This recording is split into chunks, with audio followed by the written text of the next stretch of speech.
আমিনুল হক পলাশ, সাবেক এনএসআই কর্মকর্তা এবং কূটনীতিকও। জনাব আমিনুল হক পলাশ, আপনাকে স্বাগত জানাচ্ছি।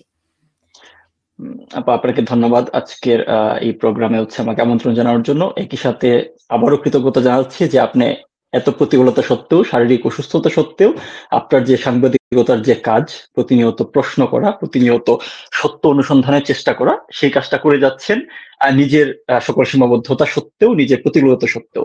তো আমরা মনে করি যে আপনার, যেমনটা আপনি বলছিলেন যে আপনার শ্রোতারা যেভাবে আপনার এই বিষয়টাকে অনুধাবন করে, আমি মনে করি যে এই বিষয়টা আমরা বা বাকি যারা শুনছে দীর্ঘমেয়াদে সবাই এই বিষয়টা মনে রাখবে, এই ক্রিটিক্যাল মোমেন্টে জাতির আপনার এই ভূমিকাটা। অনেক ধন্যবাদ, অনেক ধন্যবাদ। আসলে খুব ক্রিটিক্যাল একটা সময়।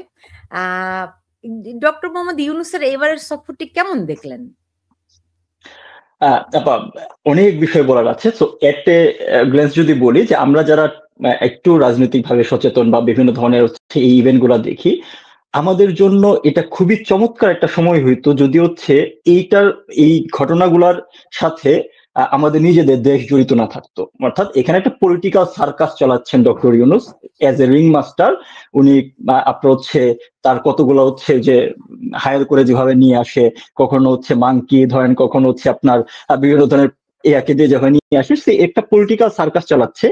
নিউট্রাল অডিয়েন্স হিসেবে যদি আপনি দূর থেকে দেখেন, এটা খুবই ইন্টারেস্টিং এবং হাস্যকর, কৌতুকপ্রদ মনে হবে। কিন্তু দুঃখজনক যে তার এই পলিটিক্যাল সার্কাসের কারণে আমাদের দেশের 18 কোটির বাংলাদেশ কিন্তু আজকে ধ্বংসের পথে, যে কারণে আলটিমেটলি আমরা এনজয় করতে পারছি না। বাট যদি জাতিসংঘ সফর বলেন, ইটস এন ডিপ্লোম্যাটিক ডিজাস্টার, যে জিনিসটা তার অন্যান্য সফরের মতোই হয়। তো এটা যদি একদম শুরু থেকে আপনার শেষ পর্যন্ত দেখেন, আমি যদি লাস্ট কথা বলি, হয়তো আপনি কোয়েশ্চেন করলে তখন আমি আরো স্পেসিফিক্যালি আনসার দিতে পারবো। কিন্তু এটা গ্লেন্স যদি বলি, দেখেন তাদের ন্যূনতম কোনো অ্যাচিভমেন্টও তারা যে পরিমাণ ফুলিয়ে ফাঁপিয়ে প্রচার করার চেষ্টা করে, তার কোনো ধরনের অ্যাচিভমেন্টও যদি তার এই জাতিসংঘ সফরে থাকতো, তাহলে দেশে ফেরার পরে তার যে আপনার প্রেস সেক্রেটারি, গোয়েগোসিও press secretary, propaganda master, spin master Shafiq, সেটাও মনে করেন কয়েকটা সংবাদ সম্মেলন করে আপনার ফাটায় ফেলতো। কিন্তু যেহেতু এখন পর্যন্ত এই ধরনের কোনো অ্যাচিভমেন্ট তারা নিজেরাই বলতে পারতেছে না, তার মানে এটা দৃশ্যমান যে ইট ওয়াজ এ ডিজাস্টার। জি, অনেক প্রশ্ন আছে, আমি সুনির্দিষ্ট প্রশ্ন আপনার কাছে আছে, কিন্তু আমার অভিজ্ঞতাটা একটু আপনার সঙ্গে শেয়ার করতে চাই। এমনিতে আমি প্রায় 7-8 বছর জাতিসংঘের অধিবেশন কভার করেছি। গত 2 বছর তো ধরেন ডক্টর মোহাম্মদ ইউনূসকে পেয়েছি, এর আগের বছরগুলোতে শেখ হাসিনাকে পেয়েছি।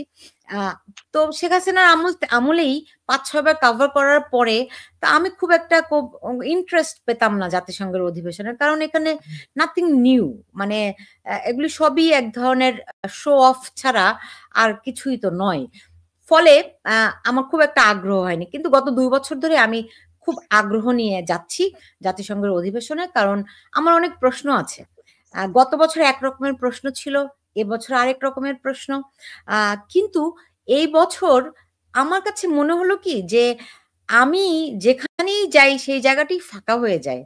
মানে যেখানেই যাই মানুষজন সবাই চলে যায় আমার কাছ থেকে। হ্যাঁ, আমার তখন মনে পড়ছিল যে আমি যখন মানে একদম জুনিয়র রিপোর্টার, তখন আমার বিট, আপনি জানেন যে সাংবাদিকতায় বিট থাকে, আমার বিট ছিল ধরেন RAJUK utility, mainly RAJUK beat, city corporation beat, ওয়াসা বিট, হ্যাঁ, তারপরে ডিটিসিবি, বিআরটিসি, এগুলো আমার বিট ছিল।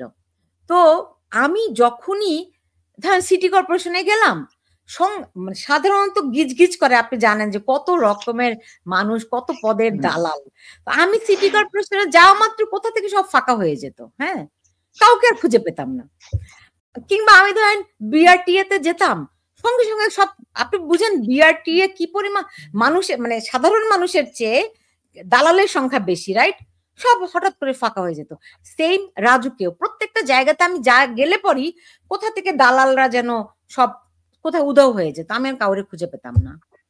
এইবার জাতিসংঘের অধিবেশনে জাতিসংঘের সামনে গেলাম, যেখানেই যাকেই ধরি সে তাড়াতাড়ি করে অন্য কাজে ব্যস্ত হয়ে চলে যায়।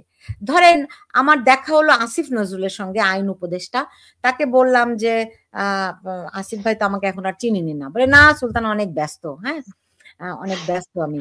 আর তার নাকি হৃদয় দিয়ে কাজ করছে না, উনি অনেক ব্যস্ত, ক্ষমতা পাইলে হৃদয় দিয়ে কাজ করে অনেক কিছু জয় করার চেষ্টা করতো, উনি ওই হৃদয় দিয়ে কাজ করার ইয়াতে আছে মনে হয় না, এই কারণে ব্যস্ত। না সেটা বলেননি, কিন্তু উনি অনেক ব্যস্ততার কথা বলেছেন এবং আমাকে বলেছেন যে তিনি তিনি তার কথা বলা মানা। তো আমি বললাম, আপনার কথা বলা মানা কে করলো নিষেধ? মানে কে মানা করলো? এটা তো একটা জটিল প্রশ্ন। উনি আর কোনো উত্তর দেননি। হ্যাঁ, তো এবং সাক্ষাৎকার দিবেন না, কথা বলবেন না। তারপরে উপদেশটা তার পরের দিন যখন যারার সঙ্গে দেখা হলো, যারা নিজে থেকেই আমাকে এসে জড়িয়ে ধরলেন যে আপু আপনি আমার পাশে ছিলেন, অনেক ধন্যবাদ। হ্যাঁ, তো আমি বললাম, যারাকে বললাম যে যারা আমাকে একটা ইন্টারভিউ দেন, বলে ঠিক আছে আমি দিব কালকে। কালকে গেলাম আমি, এরপরে সেদিকে আমাকে আর চিনি না, আমার সঙ্গে কথাই বলে না। মানে সামহাও কেউ তাকে ব্রিফ করেছে, এই সেই সুলতানা রহমান। হ্যাঁ, তো ফলে যারাও আমার সঙ্গে কথা বললো না। আমার সঙ্গে দেখা হলো শারমিন মুর্শিদের সঙ্গে। শারমিন মুর্শিদকে আমার সঙ্গে আগে থেকেই আমার মানে যখন আমি বাংলাদেশে সাংবাদিকতা করতাম তখন থেকে তার সঙ্গে আমার পরিচয়। ফলে আপা আমাকে খুব জড়িয়ে ধরলেন, কথা বললেন। হ্যাঁ, কথা মানে সাক্ষাৎকার দিবেন। এর মধ্যেই শফিক ভাই তাকে ডেকে নিয়ে, শফিকুল আলম ডেকে নিয়ে কি একটা বললেন। তো আপা বললেন ঠিক আছে সুলতানা, পরে আমরা কথা বলবো না, আবার চলে গেলেন। মানে বিষয়টা ওই যে আমি বললাম না, যখন আমি যেখানে যেতাম সেখানে ফাঁকা হয়ে যায় যেত আগে। এইবার আমি দেখলাম যে যেখানেই যার কাছেই যাই তারা খুব অ্যাভয়েড করে যায়। এখন তাদের প্রশ্নে এত ভয় কেন আমি জানি না, তারা কেউ প্রশ্ন আমি আপনার এখানে আমি একটু হচ্ছে ইন্টারফেয়ার করি যে আপা দেখেন তারা আসলে প্রশ্নের ভয়টা কেন আপনি খেয়াল করে দেখবেন যে এখন পর্যন্ত স্ক্রিপ্টেড ইন্টারভিউ ছাড়া ইউনুস কিন্তু বাংলাদেশের কোনো মিডিয়াতে কোনো ধরনের ইন্টারভিউ দেয় নাই। সে গত বছর ডিসেম্বরে নুরুল কবির নিউজের আপনার হচ্ছে সম্পাদক নুরুল কবিরকে হচ্ছে একটা ইন্টারভিউ দিয়েছিল, ভেরি মাচ স্ক্রিপ্টেড। মানে আপনার ইন্টারভিউ সাক্ষাৎকার দেখলে বোঝা যায় কোনটা স্ক্রিপ্টেড বা কি ধরনের কোয়েশ্চেন আসবে। এছাড়া উনি বাইরে গেলে খুবই চুজ এন্ড পিক অবস্থায় কিছু মানুষজনের সাথে সাক্ষাৎকার দেন, আদার দেন দ্যাট কিন্তু বাংলাদেশে উনি কোনো ধরনের সাক্ষাৎকার দেন নাই, মিডিয়া ফেস করেন নাই, বাংলাদেশের কোনো জায়গায় উনি হচ্ছে কোনো দেশের কোনো সিচুয়েশনে কোনো ভ্রমণে যান নাই। সো বেসিক্যালি আপনার একটা আমাদের সে গ্রামে একটা কথা বলে না, তো কানা তো মনে মনেই যান। সো তাদের ভিতরের যে অসঙ্গতি, তাদের ভিতরের যে ভুল, তাদের যে দৃশ্যমান ভণ্ডামি, মিথ্যাচার, এই জিনিসগুলো তো যে কোনো একটা কোশ্চেন করে চলে আসবে। আমরা আপনার সাথে কথা বলে আমরা কিন্তু হচ্ছে সোশ্যাল মিডিয়াতে একটা ভিডিও দেখেছি যে একটা কোশ্চেন করেছিল যে আপনারা কতজন এসেছেন বা প্রেস উইং এর 5 জন আসা দরকার ছিল কিনা, কি ধরনের ব্যবহার করেছে যে সাক্ষাৎকার দিব না চলে যাবে না। সো আলটিমেটলি ধরেন এই দেশটা তো তারা হচ্ছে দখল করেছে নিজেদের যোগ্যতা ছাড়াই। যোগ্যতাটা কি যে ডিপ স্টেট বা বাইরের এক্সটার্নাল যে স্টেক হোল্ডার গুলো তাদের সবগুলাই কোনো একটা বিন্দুতে মিলিত হয়েছে, তারা তাদের রোলটা প্লে করার কারণে হচ্ছে তারা এই দেশের দখলদারিত্বটা বজায় মানে এস্টাবলিশ করতে পেরেছে। কিন্তু তারা তো জানে তাদের মনের ভয়, তাদের অসঙ্গতি। গত 1 বছর যেমন গত আপনার হচ্ছে আমি যদি এই জাতিসংঘের অধিবেশনের কথা বলেন না কেন, যেমনটা আপনি বলছিলেন যে গত বছরে জাতিসংঘ অধিবেশনও ডক্টর ইউনুস তার প্রিভিয়াস সো-কল মিডিয়া ক্রিয়েটেড যে হাইপের কারণে যতটুকু অ্যাটেনশন পেয়েছিলেন এবার কিন্তু একদমই পান নাই। তার কারণটা হচ্ছে যে গত 1 বছরে ইউনুসের যে মুখোশটা ছিল, ইউনুসের যে মুখোশটা তার চারপাশে যে শফিক বললেন তার সাথে হচ্ছে আপনি ভাই ভাই বলছেন কারণ আপনি খুবই ভদ্র একজন মানুষ, পেশাদার একজন সাংবাদিক, বাট সে যে নির্লজ্জ মিথ্যাচার করে, সে যে জঘন্য ভাষায় কথা বলে, হিংস্রতামূলক আক্রমণাত্মক কথা বলে, তাকে মানে হচ্ছে আসলে সম্মান দিয়ে কথা বলাটা খুব কঠিন। সো এই শফিকের মতো হচ্ছে যারা আছে তারা এই ইউনুসের মেড আপ যে আপনার হচ্ছে ইমেজটা এস্টাবলিশ করার চেষ্টা করেছে, সেই মুখোশটা কিন্তু প্রতিনিয়ত খুলে পড়ে যাচ্ছে। আপনি গত 1 বছরে যে জিনিসটা হয়েছে, আপনি শুধুমাত্র আওয়ামী বিরোধিতা, আওয়ামী লীগের বিরুদ্ধে কথা বলবে আপনার হচ্ছে লম্বা সময় হচ্ছে এই রাজনৈতিক রেসে থাকতে পারবেন না। কেননা কারণ আপনি প্রতিনিয়ত এই গত 1 বছর অবৈধভাবে হলেও দেশের শাসন ক্ষমতা আপনার কাছে। তো এই 1 বছরে যা যা যা হয়েছে তার সবকিছু সুপিরিয়র রেসপন্সিবিলিটি অবৈধ হয়ে দখলদার হলেও তাদের কাছেই যায়। সো তারা এই 1 বছরে কি করেছে না করেছে এই কোয়েশ্চেন গুলা কিন্তু মানুষজন এখন তুলতে শুরু করেছে। এবং আপনার মতো পেশাদার সাংবাদিক হলে ভয় পাওয়াটা তো আরো লেজিট, কারণ আপনি কোন জায়গা থেকে কোন কোয়েশ্চেন করে ফেলবেন সেখান থেকে হচ্ছে আর আপনার কথা যেমনটা হয়েছে যে আপনার ডক্টর ইউনুস হচ্ছে মেহেদী হাসানের সাথে যে সাক্ষাৎকারটা দিল, আমার মনে হচ্ছে ওই কোয়েশ্চেনটা যেটা হচ্ছে নেপালের আন্দোলনকে সাথে নিয়ে নির্বাচন নিয়ে যে কোয়েশ্চেনটা করেছে, আই এম প্রিটি শিওর এই কোয়েশ্চেনটা হচ্ছে আপনার হয়তো স্ক্রিপ্টের বাইরে ছিল। আপনি খেয়াল করে দেখেন যে ডক্টর ইউনুস যখন হচ্ছে উত্তর দিচ্ছিল উনি শব্দ হারিয়ে ফেলছিল, লাইক শব্দ খুঁজে পাচ্ছিল না যে আসলে আনসারটা কিভাবে করা উচিত। হ্যাঁ, মানে তাকে কেউ 5 বছর চায়, কেউ 10 বছর চায়, কেউ 50 বছর চায়, এই ধরনের নির্লজ্জ হাস্যকর মিথ্যাচার। মানে মানুষজন মিথ্যা কথা বললে তো একটু গোছায় বলে, কিন্তু উনি সাধারণত গোছায় বলে, এরকম ভাবে তার মিথ্যাচার গুলা, তার মেড আপ পিয়ার ক্যাম্পেইন গুলো খুবই স্ট্রাকচার্ড হয়েছে হয়তো, বাট এই যে স্ক্রিপ্টের বাইরে এক দুটা কোয়েশ্চেন হইলে উনি কিন্তু হচ্ছে গুলাই ফেলে। এই কারণে বাংলাদেশে কোনো আপনার হচ্ছে সাক্ষাৎকার দেয় না, যেমন আপনারও দেয় না। এবং এই মেহেদী হাসান যে দুইটা একটু হয়তো স্ক্রিপ্টের বাইরে কোয়েশ্চেন করেছে, সেই দুটো স্ক্রিপ্টে কিন্তু হচ্ছে উনি গুলাই ফেলছে। সেটা থেকে বোঝা যায় যে আসলে এবারে জাতিসংঘ সফরটা ওনার জন্য কত টাকা আনন্দদায়ক ছিল। হ্যাঁ, সেটাই। যখন মানে দুর্নীতি খুব তুঙ্গে থাকে, মানে দুর্নীতি বলতে শুধুমাত্র আর্থিক দুর্নীতির তো নয়, সব রকমের করাপশন যখন ঘিরে রাখে মানুষকে, তখন তারা প্রশ্নকে ভয় পায়, তখন ওই প্রশ্ন তারা মুখোমুখি হতে চায় না। সুতরাং এটুকু বুঝলাম যে এই সরকার কোন রকম প্রশ্নের মুখে পড়তে চায় না। এবং আরো ইন্টারেস্টিং একটা কথা বলি, দেখুন এখন তো শফিকুল আলম তিনি আমার প্রশ্নের উত্তর দেননি যে কতজন তার সফর সঙ্গী, কিন্তু এখন তো আমরা সবাই জানি 104 জন সফর সঙ্গী। এবং আপনি দেখবেন সেই সফর সঙ্গীর মধ্যে প্রায় 15 জনের মতো রয়েছে শিবির কর্মী। তাদের কোনো, ওই তালিকা দেখবেন তাদের কিন্তু কোনো পরিচয় নাই, সাংবাদিক নাম নিয়ে। এবং তারা সেই সব সাংবাদিককে কাছে ঘিরে রাখে, তাদেরকে প্রশ্ন করার সুযোগ দেয় যারা তাদের মনের মতো প্রশ্নটি করবে, মানে কমফোর্টেবল প্রশ্নটি করবে। বুঝতে পেরেছেন? এটা খুব ইন্টারেস্টিং। এটা ব্যাপারটা কিরকম, ধরেন হচ্ছে যে আপনার মানে আরেকটা কথা প্রচলিত আছে যে ধরেন কাক তো হচ্ছে যে গ্রাম থেকে সাবান দেখলে হচ্ছে কাক সাবান চুরি করে নিয়ে যায়।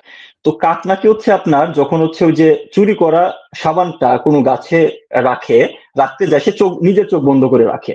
হ্যাঁ, কারণ সে মনে করে যে হচ্ছে যে আমি দেখছি না মানে দুনিয়ার কেউ দেখছে না। তো এরা আসলে হচ্ছে এই আপনার হচ্ছে ক্ষমতার দম্ভে, ক্ষমতার মোহে আসলে তারা হচ্ছে অন্ধ হয়ে গিয়েছে। তারা ভাবছে যে আসলে কেউ বুঝতে পারছে না, কিন্তু তাদের ওই যে আপনার হচ্ছে ওই মিথ্যাচার, তাদের ভণ্ডামি এবং প্রতারণা গুলো যেন এখন মানে সকলেই হচ্ছে আসলে মানুষজনের কাছে দৃশ্যমান। বিশেষত ডক্টর ইউনূসের যে ইমেজটা আপনার তার সুদীর্ঘ জীবনে, আপনার নোবেল থেকে শুরু করে আপনার হচ্ছে কংগ্রেশনাল মেডেল বলেন, ফ্রিডম ক্রস পদক বলেন, এই সব কিছু তৈরি করে যে তার ইমেজটা যে ডিপ স্টেট বলি বা ওয়েস্টার্ন স্টেক হোল্ডার বলি তারা তৈরি করেছিল, এই পুরো ইমেজটা কিন্তু গত 1 বছরে ধসে পড়েছে। তার কারণটা হচ্ছে যে আপনি ততদিন পর্যন্ত তার নিয়ন্ত্রিত আপনার হচ্ছে মিডিয়ার মাধ্যমে উনি হচ্ছে স্ক্রিপ্টের বক্তব্য দিতেন। আমি জাস্ট আপনাকেই বলি যে আমরা জানি যে হচ্ছে ডক্টর ইউনূস হচ্ছে শুনি তার বক্তব্য বয়ানের মাধ্যমে বা তার ইউনূস সেন্টার বলেন এগুলোর মাধ্যমে যে ডক্টর ইউনূসের বক্তব্য মানুষ মানে শত ডলার টিকিট কেটে হচ্ছে বক্তব্য শুনতে যায়। আপনি ডক্টর ইউনূসের কয়টা বক্তব্য মানে খুবই গ্লোরিয়াস, খুবই হচ্ছে শ্রুতি মধুর, খুবই আপনার মানে যুগোত্তরণ কোনো বক্তব্য আপনি শুনেছেন কখনো? ইউটিউবে আছে, টিকটকে আছে, কোনো প্ল্যাটফর্মে আছে। বাট এই জিনিসটা কিন্তু হচ্ছে ধারাবাহিকভাবে এস্টাবলিশ করা হয়েছে যে উনি ইউনূস হচ্ছে এইরকম ভাবে হচ্ছে আপনার হচ্ছে বক্তব্য, যে তার বক্তব্য অনেক মানুষ টাকা দিয়ে শুনে। এখন পর্যন্ত আপনি খুঁজে দেখেন, এটা তো মানে আমি আপনার মাধ্যমে সাধারণ মানুষজনকে বলছি যে এই বিষয়গুলো জানা দরকার। আপনারা খুঁজে দেখেন কোন বক্তব্য হচ্ছে আপনি পান কিনা। ওনার যে তত্ত্ব আছে 3-0, সামাজিক ব্যবসা, ফেই, ইকোনমিক্সে কোনো স্ট্রাকচার, এগুলোর কোনো হচ্ছে প্রপার ব্যাখ্যা নাই। আপনি এটা সাধারণ মানুষজনকে বোঝানোর মতো কিছু নাই। তারপরে দেখেন যে হচ্ছে যে আপনার তার সবচেয়ে জরুরি যে ব্যাপারটা বারবার হচ্ছে বলা হয়েছে যে তার ইন্টারন্যাশনাল কানেক্টিভিটি, তাকে অনেক মানুষজন চিনে, বিশ্বের এই প্রভাবশালী ওই প্রভাবশালী, কত লিস্ট। হ্যাঁ, আমরা কত লিস্ট দেখেছি। তার বিরুদ্ধে মামলা চলাকালীন সময়ে শতাধিক নোবেল লরিয়েট, সাবেক আপনার হচ্ছে রাষ্ট্রপ্রধান, এদের দ্বারা হচ্ছে বিবৃতি পেয়েছি আমরা। আসলে এই প্রত্যেকটা জিনিসই কিন্তু হচ্ছে আপনার পিয়ার ক্যাম্পেইনের পার্ট, টাকা দিয়ে এগুলো পারচেস করেছে। আপনি আমেরিকা থেকে ভালো করে জানেন যে পিয়ার ক্যাম্পেইন কিভাবে কাজ করে। কিন্তু গত 1 বছরে কিন্তু এই জিনিসগুলো, এই মুখোশগুলো খুলে পড়েছে। আপনি তার একটা স্পিচ, আপনি তার একটা সাক্ষাৎকার দেখেন, উনি স্কাই টিভিতে সাক্ষাৎকার দিয়েছে, উনি বিবিসিতে সাক্ষাৎকার দিয়েছে, উনি মেহেদী হাসানকে সাক্ষাৎকার দিয়েছে। আপনি টু দ্য পয়েন্টে সাক্ষাৎকারে A to Z দেখেন, তার ন্যূনতম কোনো লিডারশিপ কোয়ালিটি বলেন, তার শব্দ চয়ন বলেন, তার প্রম্পটনেস বলেন, কিছুই আপনি সেখানে পাবেন না। যে ইমেজ তৈরি করা হয়েছে তার কিছুই নাই। আপনার ইনফ্লুয়েন্স, ইন্টারন্যাশনাল ইনফ্লুয়েন্সের কথা বলেন, উনি এই 1 বছরে তার অপশাসনের সময় বাংলাদেশে একের পর এক দেশ আমাদের হচ্ছে ভিসা বন্ধ করে দিচ্ছে, একের পর এক দেশ ফরেন এইড কমিয়ে দিচ্ছে, একের পর এক নেগেটিভ বার্তা আমাদের দেশের জন্য শুনতে পাচ্ছি। উনি তার ব্যক্তিগত কারিশমা ইউজ করে এই 14 মাসে উনি 13টা সফর করেছেন, কিছু পুরস্কার আর নামের সাথে 2টা ডক্টরেট ডিগ্রি আদায় করা ছাড়া এবং তার নিজস্ব প্রতিষ্ঠানগুলোর বাংলাদেশে কিছু ব্যবসায়িক বেনিফিট দেওয়া ছাড়া সাধারণ মানুষের জন্য কিন্তু কিছুই করে নাই। তো যে জিনিসটা বলছিলাম যে এই 1 বছরে তার এই মুখোশটা খসে পড়ার কারণেই কিন্তু তারা আর এখন হচ্ছে আপনার কোনো ধরনের প্রশ্নের সম্মুখীন হইতে কমফোর্টেবল না, কারণ তারা আগে তাদের যে সেলিং পয়েন্টটি ছিল, ইএসপিটা ছিল, সেটা গন, সেটা নষ্ট হয়ে গিয়েছে। জি, আপনি কি এটাই বলছেন যে দেখুন এইবার তার পিআর টিম মাত্র 2টি বৈঠক করতে পেরেছে এবং সেই 2টি বৈঠককে দেখিয়ে বলছেন যে ডক্টর ইউনূস বিশ্ব নেতাদের সমর্থন পেয়েছেন, মানবাধিকারের সমর্থন পেয়েছেন, অথচ যে 2টি বৈঠক করেছেন তারা সবাই তার ঘনিষ্ঠজন। তিনি কেন এই কাজটি করছেন? এই বৈঠকটা তো আরো বেশি ইম্পর্টেন্ট আপা, মানে তাদের মানে মানুষজন তো ধরুন হচ্ছে এই বিষয়গুলো অনেকে হয়তো হচ্ছে তোলে ভাবে না, তাদের যে ভণ্ডামি, প্রতিটা কাজে যে ভণ্ডামি, এই জিনিসটা খেয়াল করে দেখেন যে ওই যে বৈঠক নিজামি গঞ্জামি নামের প্রতিষ্ঠানের সাথে যে বৈঠকের কথা তাদের কথিত বিশ্ব নেতা, এই বৈঠকের টাইমিংটা একটু আপনি দেখেন যে যখন ইসরায়েলি প্রধানমন্ত্রীর বক্তব্যের সময় আপনার হচ্ছে বিশ্বের যারা প্রতিনিধিরা আছে তারা ওয়াকআউট করবে প্রতিবাদ স্বরূপ। এটা গত বছরও কিন্তু হয়েছিল এবং এটা কিন্তু মোটামুটি একটা হচ্ছে রেগুলার কেস। আপনারা যারা সাংবাদিক কভার করতে জানেন, এটা কিন্তু আগের দিন থেকে আলোচিত হয়। বিষয়টা মোটেও এরকম না যে মানে বক্তব্য শুরু করেছে হুট করে তাদের মনে হলে উঠে চলে গেলাম। আপনি যখন এটা তো কাইন্ড অফ একটা হচ্ছে প্রতিবাদ, তো এই প্রতিবাদটা কিন্তু ইন্টারনালি তাদের মাঝে হচ্ছে এই যে বাংলাদেশীয় বিভিন্ন দেশের প্রতিনিধির মাঝে আলোচনা হয় এবং আলোচনা হয়ে তার একটা মিউচুয়াল কনসেশনেতে পৌঁছার পরেই কিন্তু এই ধরনের হচ্ছে একটা অ্যাক্টিভিজম, এটা তো একটা অ্যাক্টিভিজম, এটা জিনিসটা হয়। তো যখন আপনার হচ্ছে এই বক্তব্য, যখন হচ্ছে আপনার হচ্ছে নেতানিয়াহুর বক্তব্যের সময় 78টা দেশের প্রতিনিধিরা ওয়াকআউট করলো, বাংলাদেশ সেই বক্তব্যে পার্টিসিপেটই করে নাই, ওই সময় যায়ই নাই। কারণটা কি, গেলে তো হচ্ছে প্রতিবাদ করলে তার নিয়োগকর্তারাও খুশি হবে, আবার যদি ধরেন হচ্ছে আপনার ওয়াকআউট না করে তাহলে বাংলাদেশের তৌহিদি জনতা তাদেরকে ধুয়ে দিবে। সো তার থেকে বেটার হচ্ছে যে এই অধিবেশনে অ্যাটেন্ডই না করি। তো আপনি অধিবেশনে অ্যাটেন্ড না করে ওই সময়টাতে কি করলেন, ওই সময়টাতে আপনি পার্টিসিপেট করলেন হচ্ছে নিজামি গঞ্জামি নামে একটা প্রতিষ্ঠান, আজারবাইজান ভিত্তিক একটা হচ্ছে প্রতিষ্ঠান, যারা আবার হচ্ছে খুব বেশি মাত্রায় ইসরায়েল অ্যাপোলজিস্ট, যাদের ওহুদ বারাক ইসরায়েল সাবেক প্রধানমন্ত্রী, যাদের হচ্ছে আপনার হচ্ছে অ্যাডভাইজারি বোর্ডে আছে, ডক্টর ইউনূস নিজেও তার সেই অ্যাডভাইজারি বোর্ডে আছে, ঠিক আছে। অর্থাৎ একটা ইসরায়েলি অ্যাপোলজিস্ট গ্রুপের সাথে আপনি বৈঠক করছেন কখন, যখন অন্যান্য বিশ্ব নেতারা তার বক্তব্যকে ওয়াকআউটের মাধ্যমে আপনার হচ্ছে প্রত্যাখ্যান করছে বা প্রতিবাদ দেখাচ্ছে। তো এই একটা সিম্পল ইনসিডেন্ট দেখেন যে এই জিনিসটা তাদের ভণ্ডামি কতটুকু রন্ধ্রে রন্ধ্রে, কিভাবে তারা হচ্ছে এই জিনিসটা হচ্ছে আপনার ন্যাচারালাইজ করে, তার একটা উদাহরণ। তো এই যে প্রতিষ্ঠানে যারা বিষয় তারা এই প্রতিষ্ঠানে এই পুরো বিষয়টা কি, ইউনূস হচ্ছে আসলে একটা বড় স্ক্যাম, মানে সামহাও পিআর ক্যাম্পেইন বা বিভিন্ন জনের মাধ্যমে বিশ্বের সাবেক প্রধানমন্ত্রী বলেন, সাবেক নোবেল বিজয়ী বলেন, অনেকের সাথে তাদের হচ্ছে একটা মিউচুয়াল যোগাযোগ তৈরি হয়েছে বা তার নিয়োগকর্তারা তৈরি করে দিয়েছে। এখন একজনের বিপদে আরেকজন আগায় আসে। এবার এই মিটিং এ যেহেতু কারো কোনো ধরনের হচ্ছে আপনার সেভাবে দ্বিপাক্ষিক বলেন বা রাষ্ট্রীয় পর্যায়ে কোনো ধরনের হচ্ছে আপনার সফলতা তো দূরে থাক, কেউ আসলে সেই অর্থে তাকে পাত্তাও দেয় নাই। হ্যাঁ, গতবার কিন্তু অ্যাটলিস্ট হচ্ছে আপনার হিলারি ক্লিন্টনের মানে ক্লিন্টন ফাউন্ডেশনের একটা হচ্ছে আপনার প্রোগ্রাম এসে গিয়েছিলেন, যেখানে তার সেই বিখ্যাত হচ্ছে আপনার মেটিকুলাইজ ডিজাইন এবং মাস্টার মাইন্ড থিওরি দিয়েছেন। তো এবার কিন্তু তাও পাওয়া যায় না, কারণ হিলারি নিজেই এখন খুব চাপে আছেন, আপনার তার ইন্টারনালি আপনি জানেন। তো আলটিমেটলি কিন্তু এবার তার হচ্ছে কোনো সেবাটা পায় না, যেহেতু কেউ পায় নাই এই কারণে উনি হচ্ছে আপনার এই বিশ্ব নেতাদেরকে, কথিত বিশ্ব নেতা যারা প্রত্যেকেই সাবেক প্রধানমন্ত্রী, আমি তাদেরকে ছোট করছি না, কিন্তু আপনার এরকম একটা মিটিং হতেই পারে, আপনার সাবেক প্রধানমন্ত্রী কোনো দেশের আর 10টা 15টা 20টা দেশের সাবেক প্রধানমন্ত্রী বাংলাদেশের একটা প্রধান নির্বাহী বা ক্ষমতাসীন কারোর সাথে দেখা করছে, এটাতে মানে আপনার হচ্ছে ভুলের কিছু নাই। কিন্তু সমস্যাটা হচ্ছে আপনি এই জিনিসটাকে যেভাবে আপনার হচ্ছে প্রচারণা চালাচ্ছেন যে বিশ্ব নেতাদের সমর্থন পেলেন ইউনূস এবং একই সাথে বিশ্ব নেতাদের সমর্থন পেয়ে উনি খুবই আপ্লুত হলেন। হ্যাঁ, এই ধরনের যে বয়ান করেন আপনি, যখন এই ধরনের মিথ্যাচার আপনার হচ্ছে বলে কি বলে নেকেড প্রপাগান্ডা চালান, তখন জিনিসটা হচ্ছে হাস্যকর হয়ে যায় যে আপনার আপনি যে বোর্ডের মেম্বার, যে প্রতিষ্ঠানের সদস্য, সেই প্রতিষ্ঠানে কিছু লোকজনকে ডেকে এনে আপনি দাবি করছেন যে আপনি বিশ্ব নেতাদের সাথে মিটিং করছেন। এর বাইরে এবারে প্রোগ্রামে তাদের বক্তব্য অনুসারে আপনি খেয়াল করে দেখেন যে ডাস্টবিন শফিক তার যে ভ্যালিডেশন, যে তাদের এই বহর এত বড় হলো কেন, সেই ভ্যালিডেশনের মাঝে সে কিন্তু বলেছে যে আমাদের একটা হাই লেভেল রোহিঙ্গাদের শুনে একটা হাই লেভেল মিটিং আছে, সেই কারণে বেশ কিছু হচ্ছে আপনার হচ্ছে প্রতিনিধিকে সেখানে নিতে হয়েছে। ভালো কথা। আপনার এই ইন্টারেস্টিং বিষয় হচ্ছে এই ধরনের রোহিঙ্গা সংক্রান্ত মিটিং আপনার বিগত রোহিঙ্গা ক্রাইসিস শুরু হওয়ার পর থেকে প্রত্যেক ইউএন সামিটের পরেই আপনার সাইলেন্ট মিটিং হয়, এটা নতুন কিছু না, নাম্বার ওয়ান। আর নাম্বার টু হচ্ছে যে দেখেন যে আমি যে জিনিসটা শুরুতে বলছিলাম যে ইউনুস, আমরা এই কথাটা শুনে এসেছে যে ইউনুস ব্যাপকভাবে হচ্ছে ইন্টারন্যাশনাল কানেক্টেড, অনেক মানুষের সাথে যোগাযোগ। আপনি যদি দেখেন যে এই এবারের যে রোহিঙ্গা সংক্রান্ত যে হাই লেভেল মিটিং যেটা হয়েছে তাদের ভাষায়, সেখান থেকে আপনার হচ্ছে $96 মিলিয়ন আর্থিক সহায়তা হচ্ছে ঘোষণা এসেছে, যেখানে মার্কিন যুক্তরাষ্ট্র দিচ্ছে $60 মিলিয়ন। গত বছর 2024 সালে আপনার হচ্ছে মার্কিন যুক্তরাষ্ট্র অফার করেছিল হচ্ছে আপনার $199 মিলিয়ন।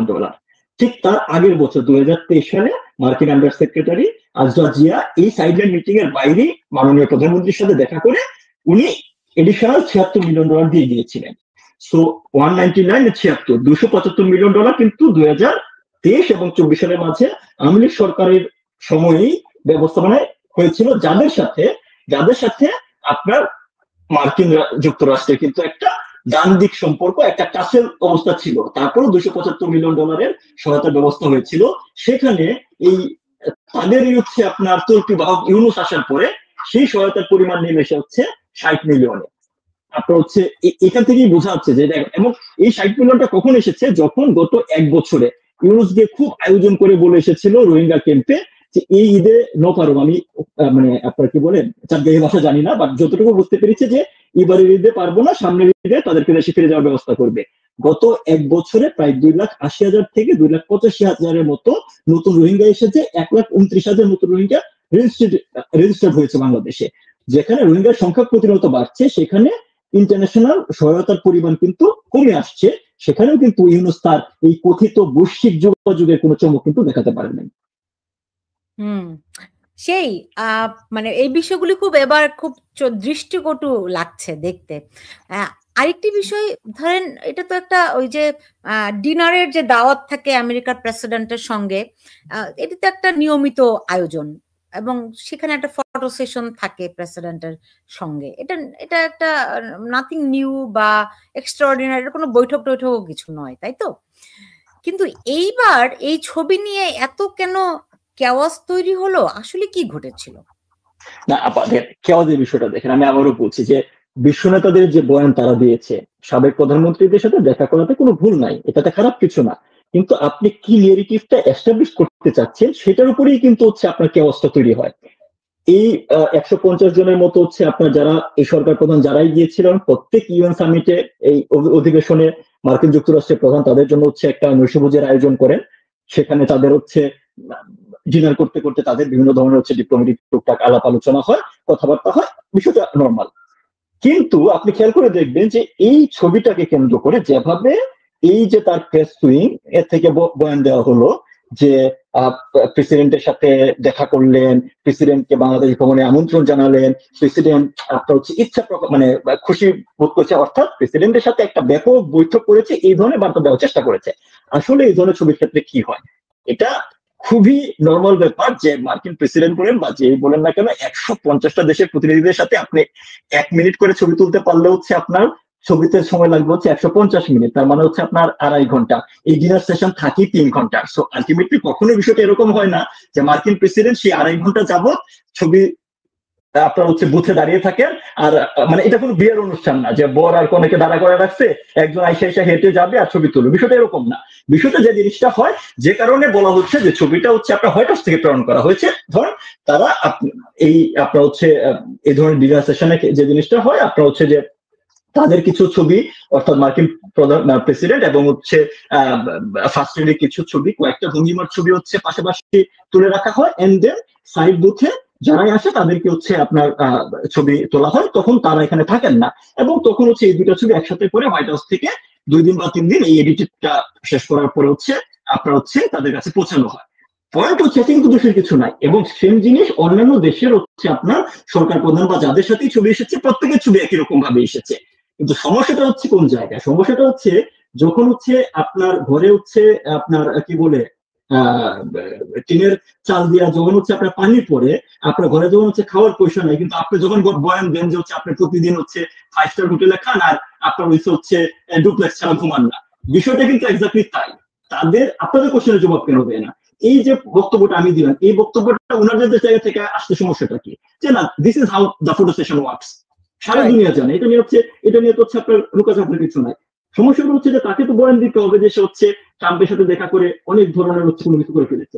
সমস্যাটা কোন জায়গায় দেখেন, সমস্যাটা হচ্ছে যে বাংলাদেশে যে কোনো ডিপ্লোম্যাটিক পরিস্থিতিতে বিভিন্ন সরকার যখন হচ্ছে বাংলাদেশে ফাংশন করেছে, বিভিন্ন সময় ভুল ত্রুটি সবসময়ই হচ্ছে হয়, এটা কেউ অস্বীকার করবে না, কেউই হচ্ছে শতভাগ পারফেক্ট না। কিন্তু এই ইউনূস শাহী সরকারের সময় আমাদের ডিপ্লোমেসিটাকে এত খেলো করে ফেলা হয়েছে, এত হাস্যকর করা হচ্ছে সারা দুনিয়ার সামনে, যে জিনিসটা আমাদের রিকভার করতে খুব ভবিষ্যতে কঠিন হবে। এবং আপনারাও যারা সাংবাদিক যারা আছেন, যারা নিরপেক্ষ জায়গা থেকে জার্নালিজম করতে চান, আপনারাও কিন্তু একসময় এই ধরনের প্রশ্নের সম্মুখীন হবেন যে তোমার দেশের সরকার প্রধানরা এসে এই ধরনের কাজ কেন করে। কারণ আপনার প্রতিটা জিনিসে হচ্ছে আপনার সত্য থাকলে যে এই প্রত্যেকটা ব্যাপারে বিশ্বনেতাদের সাথে মিটিং হচ্ছে, আপনি প্রেস ব্রিফিং দেবেন যে একটা নিজামী গঞ্জামী নামে একটা প্রতিষ্ঠানের 10 জন বা 15 জন যারা হচ্ছে সাবেক সরকার প্রধান ছিলেন বা বিভিন্ন দেশের প্রতিনিধি ছিলেন, তাদের সাথে সরকার প্রধান একটা মিটিং হয়েছে, শেষ। আপনাকে এটাতে বিশ্বনেতা বয়ান দেওয়ার কিছু নাই। তার কারণ তারা কেন করেছে, কারণ ওই যে তার প্রিভিয়াস তৈরি বয়ান, যে ডক্টর ইউনূসকে অনেক মানুষজন চিনে, তার সেই মিথ্যাচারটা কন্টিনিউস করতে হবে। এই যে আপনার অনন্ত জলিল একবার বলছিল যে একটা মিথ্যাকে আপনি যতবারই ঢাকতে চান না কেন, এই অনন্ত জলিলের ভাষায় বলতে হয়, যতবারই ঢাকতে চান না কেন সেই মিথ্যা মিথ্যেই থেকে যাবে। তো আলটিমেটলি তাদের শুরুটা যেহেতু মিথ্যা থেকে, প্রতিনিয়ত যখন তারা এটাকে হচ্ছে কাভার করতে যাচ্ছে, আরেকবার নতুন করে হচ্ছে মিথ্যাচার করতে হচ্ছে। ছবির বিষয়টা খুবই সিম্পল একটা বিষয় হতে পারতো, এটাকে নিয়ে তাদের বড় একটা মিথ্যাচার করা হয়েছে, এবং এটা কিন্তু ডিপ্লোমেসিতে হচ্ছে হাস্যকর পরিস্থিতি তৈরি করে। সেম জিনিস ওই বিষয় নেতাদের যে বৈঠক বলেন সেটা। জি, এমনিতে আমেরিকার সঙ্গে তাদের মানে সম্পর্কটি কেমন এখন? উষ্ণতা কি বাড়ছে? না, এখন হচ্ছে নেওয়ার সম্পর্ক, দেওয়ার সম্পর্ক শেষ, নেওয়ার সম্পর্ক। কারণ হচ্ছে যে গোষ্ঠীর সহায়তায় তারা হচ্ছে এই ইউনূস বা যারা আপনার হচ্ছে এই ক্ষমতার চেয়ারে তারা বসতে পেরেছে। আপনি গত 1 বছরের কর্মকাণ্ড বলেন, বাংলাদেশের ভিতরে ইন্টারনাল যে বিষয়গুলো ঘটছে, বাংলাদেশের বর্ডার এরিয়াতে যে ধরনের হচ্ছে আপনার টাসেল তৈরি হচ্ছে, যে ধরনের অস্থিরতা তৈরি হচ্ছে, এটা তো খুবই দৃশ্যমান। আপনি খেয়াল করে দেখেন, পিটার হাস ছিল হচ্ছে সফরসঙ্গী লিস্টেড না, বাট একাধিক গুরুত্বপূর্ণ বৈঠকে কিন্তু হচ্ছে আমরা পিটার হাসকে দেখতে পেয়েছি। So who is Peter Haas? Peter Haas কেন হচ্ছে? পিটার হাস হচ্ছে একটা সাবেক মার্কিন কূটনীতিক যে অ্যাক্সেলারেট এনার্জির একজন হচ্ছে উপদেষ্টা হিসেবে চাকরি করে। তার সাথে হচ্ছে ডক্টর ইউনূস এবং তার এই বৈদেশিক মানে তার যে সফরসঙ্গীদের যে এত কিসের হচ্ছে সক্ষতা, এত কিসের হচ্ছে মিটিং। সো এটা কি ইন্ডিকেট করে না যে পিটার হাস ওই সময় হচ্ছে আপনার বাংলাদেশের রাষ্ট্রদূত ছিলেন? এবং পলাশ, আপনি শুধুমাত্র পিটার হাসের কথা কেন বলছেন? আপনি কি মার্শা বার্নিকটকে দেখতে পাচ্ছেন না? আপনি কি ড্যান মজিনাকে দেখতে পাচ্ছেন না? তারা তো সবাই সাবেক রাষ্ট্রদূত, এবং তাদের সঙ্গে কিন্তু ডক্টর ইউনূস এবং তার সরকারের অত্যন্ত গভীরতর সম্পর্ক, এবং তারা লবি হিসেবে কাজ করছে। আপনি কি দেখতে পারেন? আমি পিটার হাসের কথাটা কেন বলছি আবারও বলি।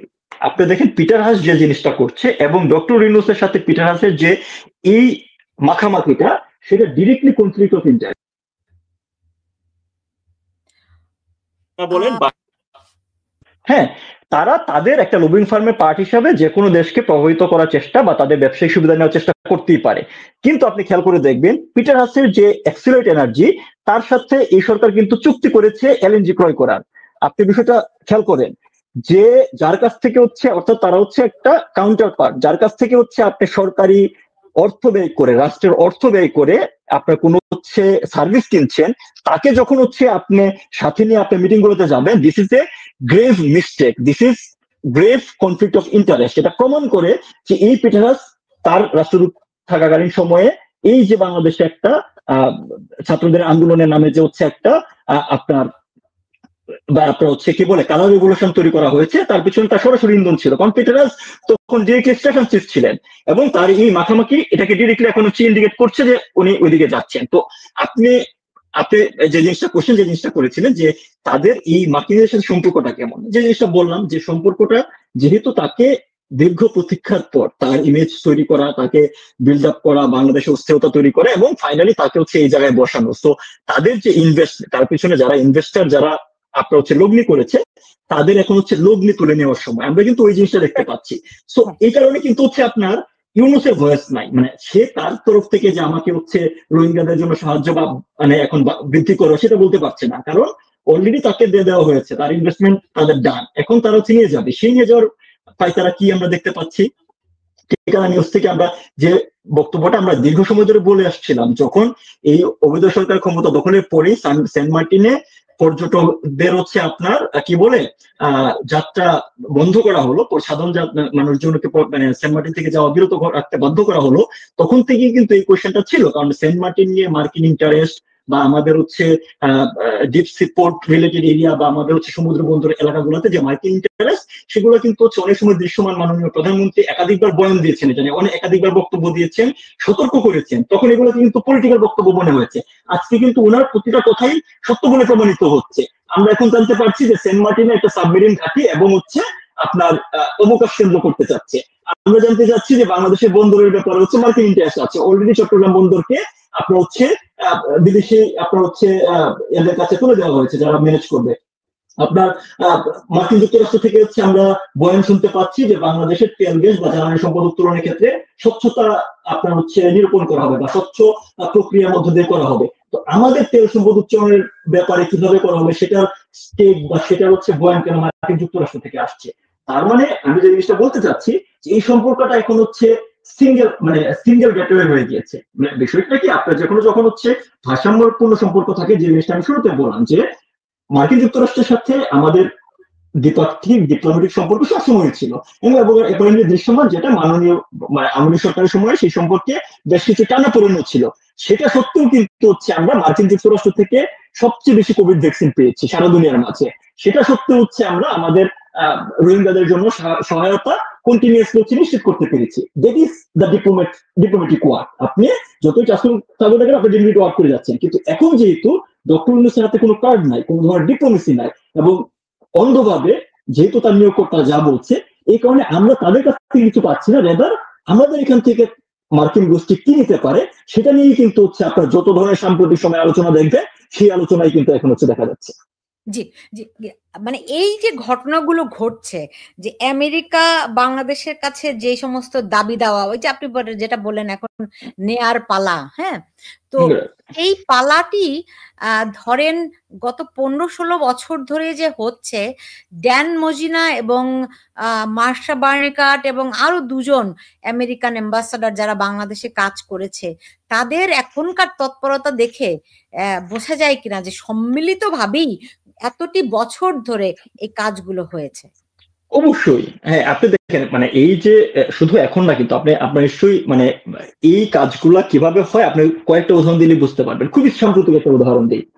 আপনার হচ্ছে এই হিরো আলম কিছুদিন আগে হচ্ছে আপনার 300 ফিট বা মানে বড় কতটুকু জায়গায় আহত হলেন, তাকে মেরে অজ্ঞান করে ফেলে রাখা হয়েছে, তাকে হচ্ছে হসপিটালে ভর্তি করা হয়েছে। আমি হিরো আলমের উদাহরণটা কেন দিলাম, এই হিরো আলমের উপর হচ্ছে আপনার নির্বাচনকালীন সময় তার উপর হচ্ছে আঘাত এসেছে হিরো আলমের এই অভিযোগের প্রেক্ষিতে।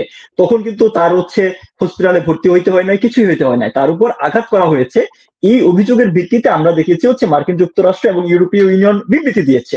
আজকে বাংলাদেশে প্রতি মুহূর্তে সাংবাদিক নির্যাতিত হচ্ছে, আওয়ামী লীগের নেতা কর্মীরা নির্যাতিত হচ্ছে, সকল মানে আপনার হচ্ছে ধর্মীয় সংখ্যালঘুরা নির্যাতিত হচ্ছে, পাহাড়ে অনাচার চলছে। আপনি দেখেন এই যে ইন্টারন্যাশনাল স্টেক হোল্ডার যারা মানবতার ঠিকাদার হিসেবে নিজেদেরকে বিভিন্ন জায়গায় ফেরি করে, যারা ডেমোক্রেসি ফেরি করে, তারা কিন্তু এখন তাদের কোনো প্রতিবাদ আমরা শুনতে পাচ্ছি না। অথচ তাদের হওয়া উচিত কি ছিল, তাদের ফেভারেবল লোক যেহেতু এসেছে তাকে আরো ভালোভাবে গাইড করা, যেন এই অন্যায় বা সমস্যাগুলো না হয়। সেটা কি হয়েছে? হয় নাই। সো যে জিনিসটা বলেন যে সুদীর্ঘ সময় ধরে কিন্তু তাদেরকে বিভিন্ন সময় তাদের আপনার হচ্ছে আমরা নিয়মিতই কিন্তু দেখেছি যে হচ্ছে আপনার এনডিসিতে আপনার বিভিন্ন রাজনৈতিক দলের আপনার হচ্ছে আসা যাওয়া, এটা স্বাভাবিক সম্পর্ক থাকতেই পারে, কিন্তু এর বাইরেও বিভিন্ন সময় বিভিন্ন ধরনের কিন্তু হচ্ছে আপনার ক্রিটিক্যাল বিষয় নিয়ে তাদেরকে হচ্ছে আমরা ডিপ্লোমেটিক আপনার হচ্ছে কি বলে প্রোটোকল ভঙ্গ করেও কিন্তু আমাদের বক্তব্য বিবৃতি তাদেরকে দিতে দেখেছি। আপনার মনে আছে যে নিরাপদ সড়ক চাই আন্দোলনের সময়ও কিন্তু ঠিক একই রকম হচ্ছে একটা অ্যাক্টিভিটি আমরা দেখেছিলাম 2018 সালে। তখনও সেই আন্দোলনটাকে সরকার বিরোধী আন্দোলনে পরিণত করার একটা সর্বোচ্চ চেষ্টা কিন্তু তখন ছিল, আর তখন সেটা কার্যকর হয়নি। তো আপনি জিনিসটা বলেন যে এই যে চেষ্টাটা ডক্টর ইউনূসকে সামনে রেখে বলেন বা পিছনে পর্দায় রেখে গেলেন, এই চেষ্টাটা কিন্তু দীর্ঘ সময় ধরে চলমান ছিল। যেহেতু দীর্ঘ সময় ধরে ছিল, ইনভেস্টমেন্টও বেশি হয়েছে, সো এখন তারা সুদে আসলে সেই লাভটাও অনেক বেশি পরিমাণে হচ্ছে তুলে নেবে। এই কারণেই সকল স্টেক হোল্ডার আপনার অ্যাক্টিভ হয়ে এখন হচ্ছে তারা কাজ করছে। জি। এমনিতে আমিনুল হক পলাশ, আপনার মনে হয় কিনা, অনেকেই মনে করছেন যে বর্তমানে যে ধারায়, যে ধারাবাহিকতায় সবকিছু অগ্রসর হচ্ছে, যদি এতে এই ধারাতেই নির্বাচনটি হয়, তাতে জামাত ক্ষমতায় যাবে। আমিও মোটামুটি এতে কনভিন্স। কিন্তু আপনার কাছে কি? জি বলুন। আমার প্রথম বিএনপির দেউলিয়াতটা কোথায়? না, বিএনপির দেউলিয়াতটা আমি পরে বলি, নির্বাচনটা আগে বলি। নির্বাচনের বিষয়ে আমি যতটুকু হচ্ছে ইউনূস সম্পর্কে আমি যেভাবে রিড করি আর কি, সে অনুসারে ইউনূস শেষ মুহূর্ত পর্যন্ত চেষ্টা করবে হচ্ছে ক্ষমতাটাকে দীর্ঘায়িত করা। যে নির্বাচনের কথা আপনি বলছেন, বাংলাদেশে যে কোনো জাতীয় নির্বাচন পূর্বে আপনার ফেব্রুয়ারিতে একটা ডেডলাইন আছে।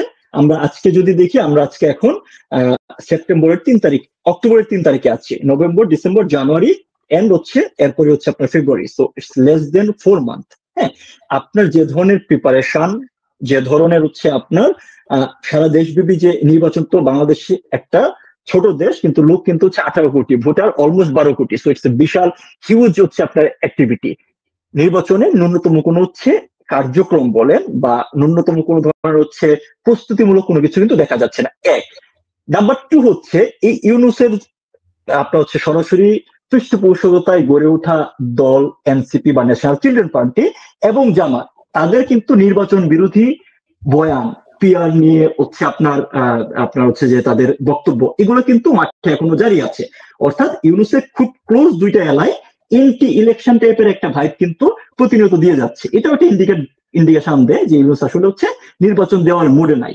হ্যাঁ, আপনার মেহেদী হাসানের বক্তব্য কিন্তু তার যে জিনিসটা বলেন যে ভিতরের বিষয়টা তো বের হয়ে আসে, মেহেদী হাসানের বক্তব্যে এই জিনিসটা কিন্তু বের হয়ে আসছে যে আমরা interim government, we can stay for any time, আমাদের কোনো টাইম লিমিট নাই। মানে অন্যদের বলতে 5 বছর থাকতে পারে নির্বাচিত সরকার, তাদের কোনো টাইম লিমিটই নাই। ওনার বক্তব্য কিন্তু এইটা, উনি মনে মনে আসলে তার ইচ্ছাটা হচ্ছে এইটাই।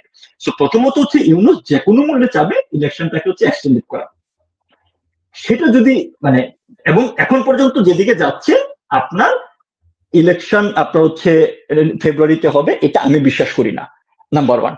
নাম্বার 2, যে জিনিসটা আপনি বললেন যে নির্বাচন হইলে কি হবে, নির্বাচন হইলে কি হবে সেটার উদাহরণ নজির অলরেডি হচ্ছে আপনার ডাকসু এবং জাকসুতে দেখানো হয়েছে।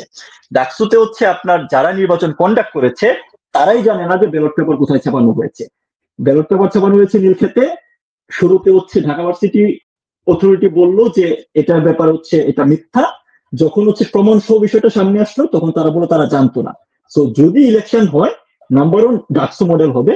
আর জাকসুতে লেস দেন 10,000 বা 8,000 না কত হাজার ভোটের একটা ইলেকশন, 3 দিন লাগছে ভোট গণনা করতে। সো মডেল কিন্তু অলরেডি, ইউনুসীয় মডেল কিন্তু অলরেডি এস্টাবলিশ। সো এই মডেল হলে ঢাকা ভার্সিটির মতো জায়গায় যেহেতু হচ্ছে শিবিরকে জেতাতে পারছে, সারা বাংলাদেশে জামাতকে এই মডেলে যদি নির্বাচন হয় সেটা তারা করতে পারবে। এবং এখন আসে হচ্ছে আপনার বিএনপির ব্যর্থতাটা কোন জায়গায়। দেখেন, বিএনপি আসলে এখন পর্যন্ত হচ্ছে একটা দিবাস্বপ্নের ভিতরে আছে। দিবাস্বপ্নটা কিরকম ভাবে, তারা তো কোনো ধরনের পলিটিক্যাল অ্যাক্টিভিজম, পলিটিক্যাল মুভমেন্টের মাধ্যমে এই ফেভারেবল কন্ডিশনটা পায় নাই। ফেভারেবল কন্ডিশন এই কারণে বলছি, গত 16 বছরে আপনার হচ্ছে বাংলাদেশের রাজনীতিতে আপনার হচ্ছে বিরোধী দলকে কিছু পর্যায়ে দমন করা, আপনার হচ্ছে মামলা, আপনার হচ্ছে রাজনৈতিক মামলা দেওয়া, এটা বাংলাদেশে 50 বছর ইতিহাসে বিভিন্ন সময় চলে এসেছে। এটা অস্বীকার করার কোনো কারণ নাই। এটা বলা সত্ত্বেও আমি যদি আপনার বলি যে বিএনপির শীর্ষ পর্যায়ে যত নেতা আছে তারা প্রত্যেকেই কিন্তু ঢাকা শহরে বহাল তবিয়তে এই 16 বছর 17 বছর ছিল। তারা বহাল তবিয়তে তাদের ব্যবসা বাণিজ্য আপনার করেছে। কিছু কিছু প্রোগ্রাম, সিরিয়াস বিষয়গুলো এটার সময় হয়তো তারা গ্রেফতারের শিকার হয়েছে, আবার জামিনে বের হয়ে আসছে। এই বক্তব্যগুলো কিন্তু আমার বক্তব্য না, আপনি সাংবাদিক, আপনি ভালো করেই জানেন যে that is the Real scenario, right? তো আলটিমেটলি তো হচ্ছে ধরুন বিএনপি ওই জায়গা থেকে হঠাৎ করে তারা এত বেশি ধরেন হচ্ছে এই ক্ষমতার পট পরিবর্তনে হঠাৎ করে তারা এত বেশি পেয়ে গেছে, বিএনপি তার নিজ দলের উপরে হচ্ছে আসলে গ্রিপ হারাইছে। গ্রিপ হারাইছে কিরকম ভাবে, এটা কিন্তু আমার বিশ্লেষণের মতামত না, এটা আমার পারসেপশন। গ্রিপ হারিয়েছে কোন জায়গায় আমি আপনাকে বলি, যে বিএনপির প্রান্তিক লেভেলের যে লোকজন আছে, ধরেন নর্মালি কি হয় বাংলাদেশে, নির্বাচন হইলে একজন এমপি মন্ত্রী হবে এবং মানে এমপি হবে, এবং এমপি কে কেন্দ্র করেই ওই জায়গাতে একটা নতুন করে হচ্ছে আপনার সিন্ডিকেট তৈরি হবে বা নতুন করে হচ্ছে সুবিধার ভাগ বাটোয়ার জায়গা তৈরি হবে। এখন কিন্তু কম বেশি সবাই মিলেমিশে খাচ্ছে। তো বিএনপির যারা প্রান্তিক লেভেলের লোকজন আছে, যে তাদেরকে এখন ধরেন টেম্পো স্ট্যান্ডের দল বলা হয়, বাস স্ট্যান্ডের দল বলা হয়, প্রায় কত 1800 না কতজন নেতাকে হচ্ছে বহিষ্কার করা আছে বিভিন্ন পর্যায়ের কর্মীদের, মানে সেটাও লোক দেখানো, বাট একটা অ্যাকশন নিতে হয়েছে যে তাদের মাঠ পর্যায়ের অন্যায় অবিচার এত তীব্র আকার ধারণ করছে। সো এই গ্রাউন্ড লেভেলে যারা আছে, যারা এমপি হবে না, যারা মন্ত্রী হবে না, তারা কিন্তু তাদের বর্তমান যে কিছু করে খাচ্ছে এটা নিয়েই খুশি।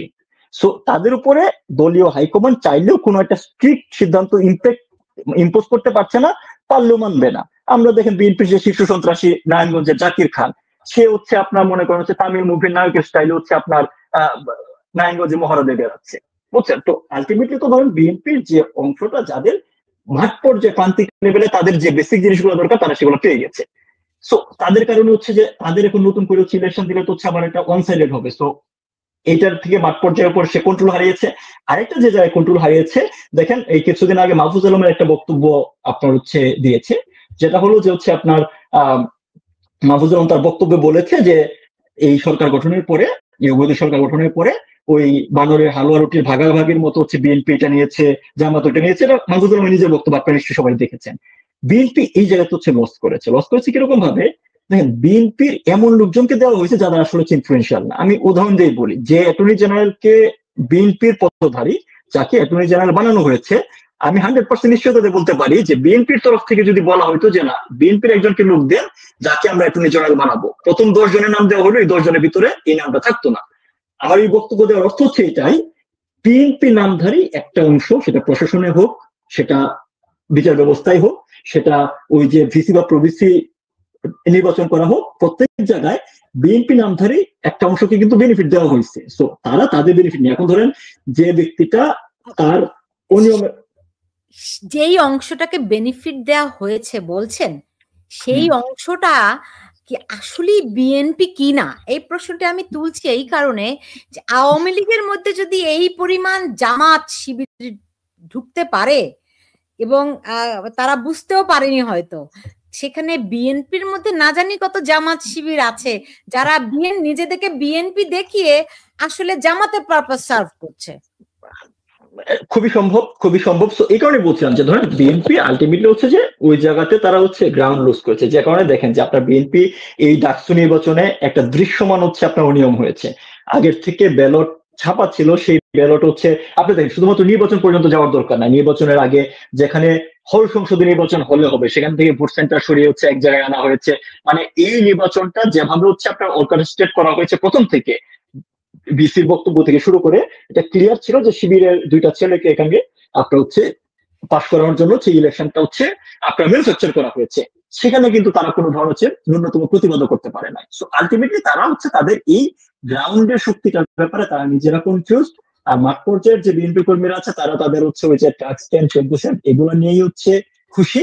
সো এই কারণে তারা হচ্ছে আসলে যে কোনো মূল্যে চাচ্ছে, যে কারণে দেখেন মির্জা ফখরুলের মতো হচ্ছে একজন আপনার হচ্ছে বিরোধী দলীয় নেতা, একজন মানে বয়োজ্যেষ্ঠ প্রবীণ নেতা, বিএনপির মতো দলের হচ্ছে আপনার মহাসচিব, তাকে কিন্তু হচ্ছে নামিয়ে আনা হয়েছে হচ্ছে আপনার এই যে 2 দিনের পোলাপান হচ্ছে যারা বলেন মানে হচ্ছে যে আক্তার বলেন এদের লেভেলে। মানে আপনি যখন তাদেরকে একই স্ট্যাটাস দিচ্ছেন, এবং খেয়াল করে দেখেন ডক্টর ইউনূস এমনিতে তেমন কোনো বক্তব্য বা আলাদা কোনো সাইডলাইন বৈঠক করে নাই, কিন্তু তার পিআর টিম এই ডাস্টবিন শটক থেকে শুরু করে যারা আছে তারা ম্যাক্সিমাম কিন্তু হাইলাইট করেছে, বিভিন্ন প্রোগ্রামে নিয়ে গিয়েছে, এই যে যারা বলেন আক্তার বলে এই অংশটাকে হাইলাইট করার চেষ্টা করেছে। যেখানে তারা শুরুতে দেখেন এখানেও দুষ্টামিটা দেখেন, শুরুতে বিএনপির 2 জন প্রতিনিধি, বাকিদের হচ্ছে আপনার হচ্ছে 1 জন করে প্রতিনিধি নিচ্ছে। যাওয়ার আগের দিন তারা বললো যে ঠিক আছে প্রত্যেকের জন্য 2 জন প্রতিনিধি, অর্থাৎ এই বিএনপির সাথে বেসিক্যালি হচ্ছে এনসিপি এবং হচ্ছে জামাতকে তারা বিএনপিকে তাদের লেভেলে নামিয়ে নিয়ে আসছে। এখন বাস্তবতা হচ্ছে যে তাদেরকে নামিয়ে নিয়ে আসছে বিষয়টা এখন বলা যাবে না, আলটিমেটলি হয়তো বিএনপি ওই জায়গাতেই বিলং করে, বিএনপি নিজেদেরকে এতদিন ওভার এস্টিমেট করতো, বাট তাদের অবস্থা আসলেই এমন জায়গায় না, এবং তাদেরকে আসলে সে অর্থ দেখেন না, যে কোনো কিছু হইলে বাংলাদেশে লেজিট একটা সমস্যা, যে কোনো সমস্যা হইলে আপনি ওই আপনার কি বলে মাইলস্টোন হচ্ছে মানে মাইলস্টোন স্কুলে হচ্ছে আপনার একটা হেলিকপ্টার দুর্ঘটনার কারণে হচ্ছে এতগুলা মানে হচ্ছে বাচ্চা শিশু প্রাণ হারাইলো। এই ঘটনার পর দিন এই ঘটনার কোনো আলাপ বাদ না রেখে প্রত্যেকটা রাজনৈতিক দলের নেতাকে ডক্টর ইউনূস ওখানে হচ্ছে আপনার মিটিং করে ভ্যালিডেশন নিয়ে নিল যে সবাই আমার পাশে আছে। তো বিএনপির বর্তমান কার্যক্রম বা বিএনপির বর্তমান অবস্থা হচ্ছে সবকিছুতে হাজিরা দিয়ে ইউনূসকে ভ্যালিডেশন দিয়ে যাওয়া। এছাড়া বিএনপির কিন্তু রাজনৈতিক মাঠেও এটা না। হ্যাঁ, আরেকটা প্রচন্ড কাজ করেছে তারা, প্রচন্ড ভয়ানক কাজ করেছে, যেটার জন্য বাংলাদেশের রাজনীতি থেকে তারা তাদের যে অবস্থান তারা এজিউম করে তার থেকে অনেক দূরে সরে গেছে। সেটা হচ্ছে যে আওয়ামী লীগের নেতাকর্মীদের উপরে যে নির্যাতন অত্যাচার প্রান্তিক পর্যায়ে হয়েছে তার সিংহভাগের জন্য দায়ী হচ্ছে বিএনপি নেতাকর্মীরা। অথচ তারা কিন্তু 16 বছর বহাল তবিয়তে তাদের বাড়িঘর থাকতে পেরেছে। অর্থাৎ এই ইউনূস সরকারের যত ধরনের, এবং আমাদের 32 নম্বর পুরানোর ক্ষেত্রে আপনার হচ্ছে কি বলে আমরা বিএনপি নেতাদের হচ্ছে পার্টিসিপেশন দেখতে পেয়েছি, তারা ঘোষণা দিয়ে এই কাজটা করেছে। 15 আগস্টের ইশরাক হোসেনকে বুলডোজার পাঠিয়েছে 15 আগস্টের প্রোগ্রাম প্রতিহত করতে তারা ঘোষণা দিয়ে সেখানে গিয়েছে। সো তারা কিন্তু, এবং তার থেকে ভয়াবহ আপনার হচ্ছে এটা খুব সুন্দর যশোরের ঝিকরগাছায় একজন প্রতিবন্ধী লোককে হচ্ছে বিএনপির আপনার হচ্ছে স্থানীয় বিএনপির হচ্ছে স্বেচ্ছাসেবক দলের নেতারা হচ্ছে পিটিয়ে মেরে ফেলেছিল। তার কারণটা কি? ওই লোকটা ইউনূসকে গালি দিচ্ছিল যে আমি আমার প্রতিবন্ধী ভাতা বন্ধ করে দিচ্ছি, ইউনূস সরকার চাই না। ইউনূসকে তারা হচ্ছে তাদের মাঠ পর্যায়ের লোকজন ভ্যালিডেশন দেওয়ার জন্য যে হচ্ছে আপনার হত্যাকারী হয়েছে, খুনি হয়েছে। কিন্তু আপনি দেখেন গত এই 13টা মাস, অলমোস্ট 14 মাস হয়ে গেছে, দেশের সার্বভৌমত্ব স্বাধীনতার ক্ষুণ্ণ হচ্ছে এমন কোন ব্যাপারে বিএনপির তরফ থেকে কোনো বয়ান নাই। আপনি খেয়াল করে দেখেন বিএনপির 2-1 নেতা বক্তব্য দেওয়ার চেষ্টা করার সাথে সাথেই কোনো না কোনো পর্যায়ে থেকে একটা অদ্ভুত চাপ, যে জিনিসটা আপনি বলেন আপনাকে কেউ সাক্ষাৎকার দেয় না, তারাও কোনো এক জায়গা থেকে সুইচ অফ করে দেওয়া হয়, তারা কথা বলা বন্ধ হয়ে যায়। আমাদের দেশে একটা এনডিএ স্বাক্ষরিত হয়েছে মার্কিন যুক্তরাষ্ট্রের সাথে স্বাধীনতার পরে, যেটা কখনো হয় নাই, সেটা নিয়ে তাদের কোনো বক্তব্য নাই। আজকে পাহাড় বসন্ত হইলে বিএনপির কোনো বক্তব্য নাই। আজকে দ্রব্যমূল্যের অবস্থা ঊর্ধ্বগতি হইলে তাদের কোনো বয়ান নাই। আজকে দেশে মানুষের আইন শৃঙ্খলা পরিস্থিতি খারাপ হলে তাদের কোনো বক্তব্য নাই। তারা যে দাবি করে তারা হচ্ছে এই দেশের জন্য রাজনীতি করে, মানুষের জন্য রাজনীতি করে। আপনি বিএনপিকে তো এই জবাবটা মানুষের কাছে গিয়ে দিতে হবে যে এই 12 মাসে তো তাদের কোনো ধরনের তারা রাজনীতি করার ম্যাক্সিমাম ফেসিলিটি পেয়েছে, কোনো ধরনের রেস্ট্রিকশন নাই। ধরেন তাদের যে আরোপিত রেস্ট্রিকশনের অভিযোগ তারা আওয়ামী লীগের বিরুদ্ধে করে, সেটা তো গত 14 মাসে ছিল না। এই 14 মাসে কোন ধরনের প্রতিবন্ধকতা ছাড়া কাজ করার সুযোগ পাওয়া সত্ত্বেও তারা দেশের জন্য কি করেছে, এবং ইউরোপ যখন এই দেশকে ধ্বংস করছিল তখন বিএনপির রোল কি ছিল, সেটাও কিন্তু ইতিহাসে বিচার করবে একদিন। ধরেন আপনি বলছিলেন যে আপনার ধারণা বা সিমটম যা দেখছেন তাতে করে ডক্টর ইউনূস আসলে ফেব্রুয়ারিতে নির্বাচন দেবেন না, এটি তাই সর্বোচ্চ চেষ্টাটাই এটাই করবেন। তো যদি নির্বাচন না দেয় সেই ক্ষেত্রে বিএনপির কি আর ওই সামর্থ্য থাকবে ডক্টর ইউনূসকে ক্ষমতাচ্যুত করার? বিএনপি ওই যে আপনি যে জিনিসটা আমরা আগে যেটা বললাম যে বিএনপির ওই সামর্থ্য থাকবে না এই কারণে যে মাঠ পর্যায়ের বিএনপিদের উপরে বিএনপি শীর্ষ পর্যায়ের কতটুকু কন্ট্রোল আছে এটার ব্যাপারে আমার ডাউট আছে। এটা গেল একটা পয়েন্ট। আর 2 নম্বর জিনিস হচ্ছে যে প্রতিটা ইউনূসের প্রতিটা অপকর্মের দায় তারা এত তীব্রভাবে এত উইলিংলি নিয়ে নিয়েছে যে তাদের আসলে হচ্ছে ওই মোরাল গ্রাউন্ড থেকে তারা ওই কাজটা আদৌ করবে কিনা, করতে পারবে কিনা, সেই আপনার হচ্ছে আশঙ্কাটা থেকেই যায়। সো তারা ওই পর্যায়ে হয়তো করবে না। আর ইলেকশন কেন হবে না আমি এটাকে বলি যে ধরুন ডক্টর ইউনূস কোন নির্বাচিত সরকার, আমার মনে হয় না সেটা জামাতকে সে দিয়ে যাবে। সে আলটিমেটলি একটা কেওয়াস তৈরি করে ভাববে, কারণ সে কাউকে বিশ্বাস করে না। যেহেতু সে কাউকে বিশ্বাস করে না, সো তার সেফটি এক্সিট একমাত্র তখনই হবে যখন দেশে একটা কেওয়াস থাকবে, এবং এই কেওয়াসকালীন সময়ে যখন সে হচ্ছে আপনার হচ্ছে জাস্ট তার কাছের কিছু মানুষকে নিয়ে সে সেফটি এক্সিট নিতে পারবে। সো ইলেকশন হবে, এটা এখন পর্যন্ত এরকম কোনো সিমটম তো আসলেই নাই। জি, বুঝতে পেরেছি। এমনিতে একটি কথা খুব শোনা যাচ্ছে যে আওয়ামী লীগকে বাদ দিয়ে অথবা শেখ হাসিনাকে বাদ দিয়ে একটা নির্বাচনের কিংবা আওয়ামী লীগ পুনর্গঠনের চেষ্টার কথা শোনা যাচ্ছে। এই বিষয়ে আপনার মূল্যায়নটি কি রকম? দেখেন, শেখ হাসিনাকে বাদ দিয়ে আওয়ামী লীগ করা বা হচ্ছে আওয়ামী লীগ পুনর্গঠন করা, এই জিনিসটা হচ্ছে খুবই হাস্যকর। আওয়ামী লীগের ব্যাপারে এই ধরনের হচ্ছে চেষ্টা তো আজকের থেকে না, অনেকবারই হয়েছে। গত 1/11 সময় -2 শুনতে পেয়েছি, আওয়ামী লীগের সংস্কারপন্থী একটা গ্রুপ দেখতে পেয়েছি। তো এই চেষ্টা আওয়ামী লীগের মতো একটা বড় দলের এগেনস্টে, এই দলটা তো আসলে হচ্ছে কোনো ক্যান্টনমেন্ট থেকে গড়ে ওঠা দল না, বা এনসিপির মতো হচ্ছে আপনার সরকারি পৃষ্ঠপোষকতায় ওই আর্মির হচ্ছে এই এপিসি প্রোটোকল নিয়ে গড়ে ওঠা কোনো দল না। তো আওয়ামী লীগ কিভাবে চলবে সেটার নির্ধারণ, সেটার আপনার হচ্ছে সিদ্ধান্ত আওয়ামী লীগই নেবে, এবং আওয়ামী লীগের নেতাকর্মীরা এখন পর্যন্ত আপনি খুবই দৃশ্যমান। এই দেশে প্রায় 5 লক্ষ লোক অ্যারেস্ট হয়েছে, যার মাঝে সরাসরি হচ্ছে আওয়ামী লীগের অ্যাটলিস্ট 3 লক্ষ লোক পদধারী লোকজন আছে, যারা গত 12 মাসে হচ্ছে 14 মাসে অ্যারেস্ট হয়েছে। আওয়ামী লীগের শীর্ষ পর্যায়ের শতাধিক নেতা হচ্ছে জেলে বন্দী, আপনার হচ্ছে এমপি মন্ত্রী সহ। তারপরে হচ্ছে আওয়ামী লীগ আপনি দেখেন এই যে ইউনূস সহ পুরো গোষ্ঠী, তাদের একমাত্র রাজনৈতিক অনুষঙ্গ কিন্তু হচ্ছে আওয়ামী লীগ। আপনি গতকালকে হচ্ছে ডাস্টবিন শফিক একটা বয়ান দিয়েছে যে আওয়ামী লীগের কোনো বেল নাই, ঠিক আছে? তো ডাস্টবিন শফিকের উদ্দেশ্যে তার উদ্দেশ্যে বলার কিছু নাই, মানে সে আসলে কোনো ধরনের অ্যাটেনশনই দাবি করে না। তার উদ্দেশ্যে বলতে চাই যে ধরেন এই 14 মাসে তারা যতবার আওয়ামী লীগ নামটা যোগ করেছে ততবার তারা নিজেদের বাপের নামও কখনো নেয় নাই। আওয়ামী লীগ রাজনীতিতে এটা এটা এবং প্রুভেন, এটা কেউ ডকুমেন্ট চেক করলে পাবে। তো আওয়ামী লীগ রাজনীতি ভেরি মাচ রিলেভেন্ট, এবং আওয়ামী লীগ রাজনীতি কিভাবে করবে সেটা হচ্ছে আওয়ামী লীগের নেতা কর্মীরাই ঠিক করবে, এবং খুবই দৃশ্যমান যে হচ্ছে আওয়ামী লীগের নেতা কর্মীরা থেকে শুরু করে প্রান্তিক পর্যায় থেকে শীর্ষ পর্যায় পর্যন্ত মাননীয় প্রধানমন্ত্রী শেখ হাসিনার নেতৃত্বে তারা ঐক্যবদ্ধ। এখন আপনারা এই আওয়ামী লীগের যদি ভোটের পার্সেন্টেজ দেখেন, যে আওয়ামী লীগের ন্যূনতম যতগুলো ভোট হয়েছে, আপনার কোয়েশ্চেনেবল আনকোয়েশ্চেনেবল সার্বিক দিক বিচার করেও যদি আপনি চিন্তা করেন, এই দেশের 35 to 40% কোর ভোটার আছে আওয়ামী লীগের, যেটা সবসময় আওয়ামী লীগ পেয়ে এসেছে। তো এই দেশের 7 কোটি মানুষকে হচ্ছে আপনি বাদ দিয়ে ইলেকশন তো করতেই পারেন, যেমন ডাক্তার ইলেকশন করছে, বহাল তবিয়ত হচ্ছে 2টা বিপিজিএস তৈরি করে নিয়ে তারা ঘুরে বেড়াচ্ছে, এটা সম্ভব। কিন্তু আপনি একটা দেশকে, ইউনুসও তো এরকম ভাবে হচ্ছে ক্ষমতা এসে বসে গেছিল, তাতে বললে কি তারা হচ্ছে খুব ভালোভাবে দেশ চালাতে পারতো, দেশে কোনো ভালো কিছু হচ্ছে? তো এরকম দামি ইলেকশন বা কোনো কিছু চাইলে আপনি করতে পারেন, কিন্তু সেটা আপনার হচ্ছে কতটা স্থায়িত্ব হবে, মানুষজনের কাছে কতটা গ্রহণযোগ্য হবে, এবং জনগণ আসলে কোন পর্যায়ে খেপে উঠবে সেটা আপনিও জানেন না। কারণ আবারও বলছি যে আপনি you are talking about 40% people of 18 crore, 7 থেকে 8 কোটি মানুষে আপনি যে নামেই ডাকেন না কেন, যেভাবেই আপনি করে রাখেন না কেন, আপনি দীর্ঘ সময় এদেরকে হচ্ছে কোনো কিছুর ভয়েই ভীত করে রাখতে পারবেন না। এবং অলরেডি কিন্তু আপনি দেখেন এত মামলা হামলা জেল জুলুমের পরে হচ্ছে প্রতিনিয়ত হচ্ছে মিছিল হচ্ছে, মানুষজন বয়ান দিচ্ছে, মানুষজন কথা বলছে, মানুষের এই ভয় ভেঙে যাচ্ছে, সাধারণ মানুষজন কথা বলছে। সো আলটিমেটলি হচ্ছে যে ইলেকশন ডক্টর ইউনূস দেওয়ার কোনো ইচ্ছা নাই। ইলেকশন ডক্টর ইউনূস সর্বতভাবে চেষ্টা করবে না হওয়ার জন্য। বিএনপি একটা পর্যায়ে হয়তো ফিল করবে, কিন্তু বিএনপির ওই সক্ষমতা থাকবে না কোন একটা আন্দোলন করে, বা বিএনপির থেকে মানুষজন আন্দোলনে আসবে না, কারণ গত 14 মাসে বিএনপি রাজনীতি ইউনূস আসলে ধ্বংস করে দিয়েছে। সো বিএনপি থেকে আসবে না। আমি আপনাকে এটা বলতে পারি, যে কোনো ডামি ইলেকশন হইতে পারে, যে কোনো আপনার হচ্ছে আপনার মেড আপ কোনো কিছু তারা অর্কেস্ট্রেট করতেই পারে, কিন্তু এই দেশে ইলেকশন ভবিষ্যতে অবশ্যই হবে। সেটা আওয়ামী লীগের নেতৃত্বে আওয়ামী লীগ জনগণকে সাথে নিয়ে সেটা আদায় করবে, এবং সেটা আগে অনেকবার আদায় করেছে। সো এই যারাই বলুক না কেন আওয়ামী লীগের বেল নেই বা আওয়ামী লীগ কি করবে রিফর্ম, আওয়ামী লীগের চিন্তা করার দরকার নেই তাদের, কিন্তু তারাই যে জিনিসটা বলেন যে নিজের বাপের নামের থেকে বেশি তারা আওয়ামী লীগের নাম নিচ্ছে, এটাই প্রমাণ করে যে আওয়ামী লীগ আসলে কতটুকু রিলেভেন্ট এখন পর্যন্ত। জি জি, নিঃসন্দেহে। আমি কয়েকটা মন্তব্য বা প্রশ্ন শোনাতে চাই আপনাকে, নিশ্চয়ই আপনি উত্তর দিবেন। সেটি হচ্ছে গিয়ে আনিসুর রহমান একটি প্রশ্ন করেছেন, সেন্ট মার্টিন 99 বছরের জন্য লিজ দেয়া হচ্ছে, কথাটা এটি কতখানি সত্য?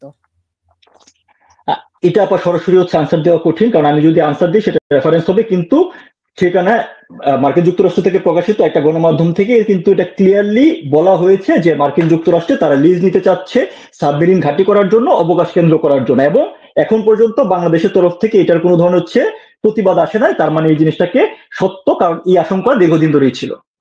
জি, এমনিতে জেনজিকে নিয়ে কিছু প্রশ্ন আছে, কিন্তু আমি যেটি বলতে এনসিপি কে নিয়ে, এবার আমেরিকায় যখন এনসিপি নেতা আসলেন, তারা নাকি গানম্যান হায়ার করেছিলেন। এই বিষয়ে তারা মানে আসলেই তারা গানম্যান হায়ার করেছিলেন কিনা জানি না, কিন্তু তাদের গতিবিধিতে অনেক সীমিত এবার ছিলই। আমি দেখেছি তারা হোটেলের বাইরে খুব একটা কোথাও যায়নি, আর দুই একটা ফটো তুলেছে টাইমস স্কোয়ার কিংবা মেট্রোতে, সেগুলিও গভীর রাতে, ফলে বোঝা যায় তারা খুবই মানে এটাই তো ব্যাপার। জেনজিদের নিয়ে কি করছে আমি বলি না, আমি ওভারঅল জেনজিদের নিয়ে বলি, ঠিক আছে?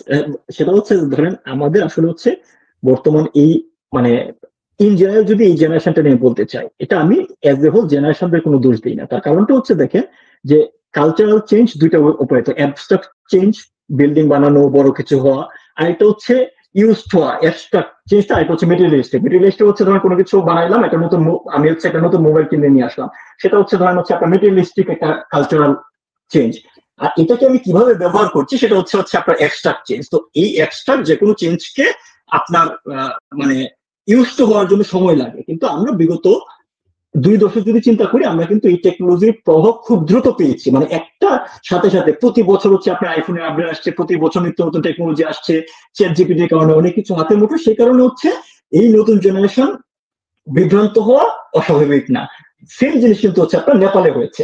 নেপালে আপনার দেখেন হচ্ছে যে এরকম একটা আন্দোলন হয়েছে, সেই আন্দোলনেও কিন্তু দেখেন কি অদ্ভুত, সেই আন্দোলনেও কিন্তু হচ্ছে স্নাইপারের ব্যবহার হয়েছে, এবং সেখানকার যে জেএনজি বা নতুন প্রজন্ম তারা কিন্তু 2 দিনের মাঝে স্বীকার করেছে যে আমাদের আন্দোলন বেদখল হয়ে গিয়েছে, আমাদের আন্দোলনে এক্সটার্নাল ইন্ডিকেটর হয়েছে। তো ভুল করা সমস্যা না, কিন্তু ভুলটা স্বীকার করে সেটা রেকটিফাই করার চেষ্টা করে। যে কারণে কিন্তু আপনি দেখেন যে আপনার নেপালে যে একটা অন্তর্বর্তী সরকার গঠিত হয়েছে, তারা খুব ক্লিয়ারলি শুরুতেই হচ্ছে উনি ইলেকশনের ডেট দিয়ে দিয়েছেন, শুরুতেই উনি বলেছেন যে এই শাসনতান্ত্রিক কোনো পরিবর্তন আনা ইন্টারিম গভর্নমেন্টের কাজ না, অর্থাৎ যে একটা ভুল হয়েছে, পরবর্তী কাজ হচ্ছে সেটাকে রেকটিফাই করা। কিন্তু বাংলাদেশে সমস্যাটা যে জিনিসটা হয়ে গিয়েছে যে আমাদের মানে ইগোজনিত কারণের কারণে অনেকে স্বীকার করতে পারছে না যে জিনিসটা ভুল হচ্ছে।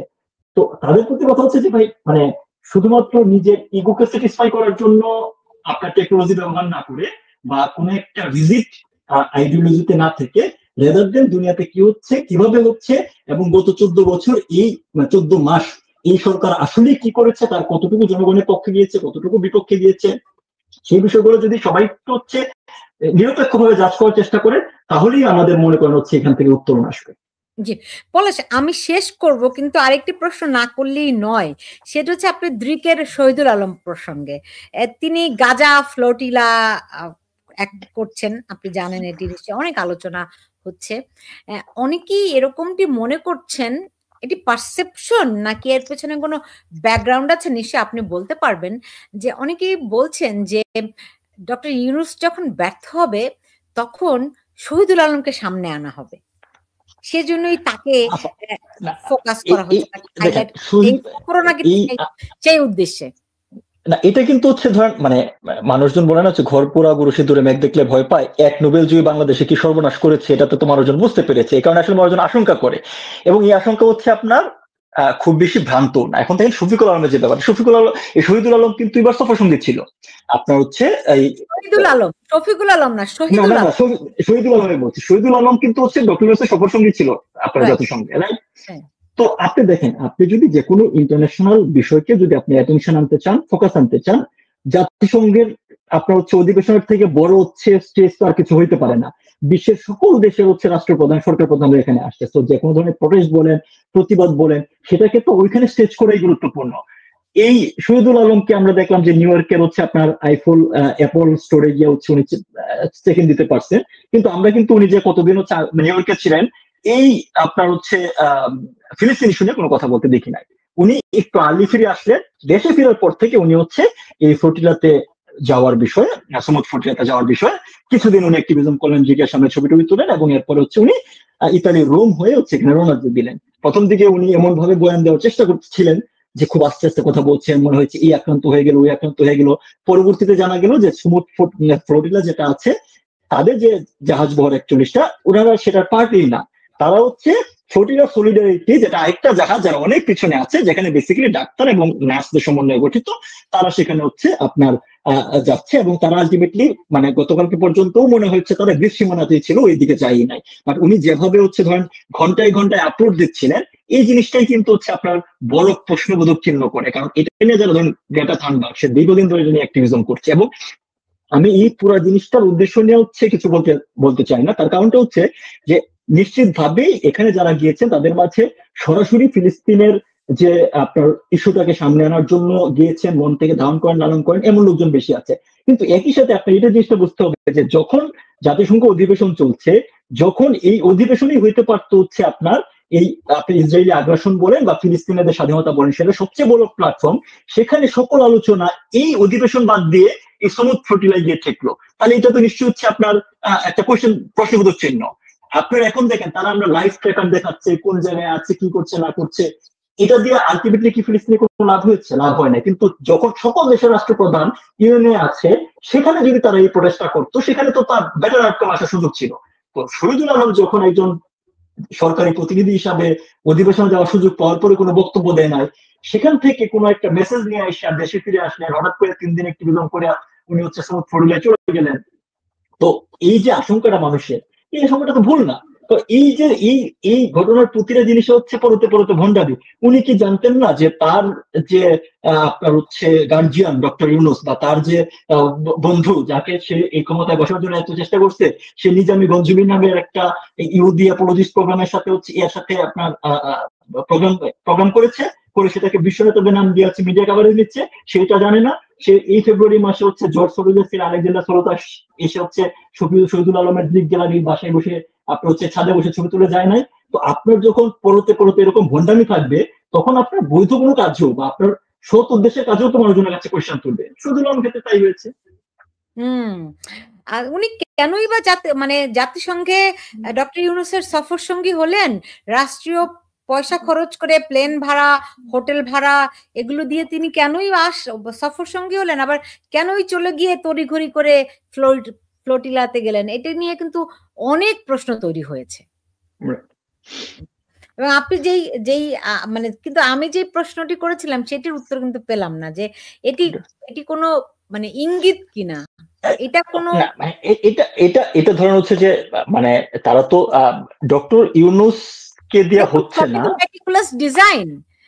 হ্যাঁ, আমি সেটাই বলছিলাম যে ডক্টর ইউনূস যে হচ্ছে না, পারছে না, এটা কিন্তু মোটামুটি তার নিয়োগকর্তারা হচ্ছে বুঝে গিয়েছে। কারণ হচ্ছে যে তারা ধরেন আমি আপনাকে কোনো একটা জায়গায় অ্যাপয়েন্ট করলাম এবং আমার বেসিক কিছু হচ্ছে ডিমান্ড আছে, আপনি অ্যাপয়েন্ট করার বিনিময়ে আপনি আমাকে এই ফেসিলিটি গুলা দিবেন।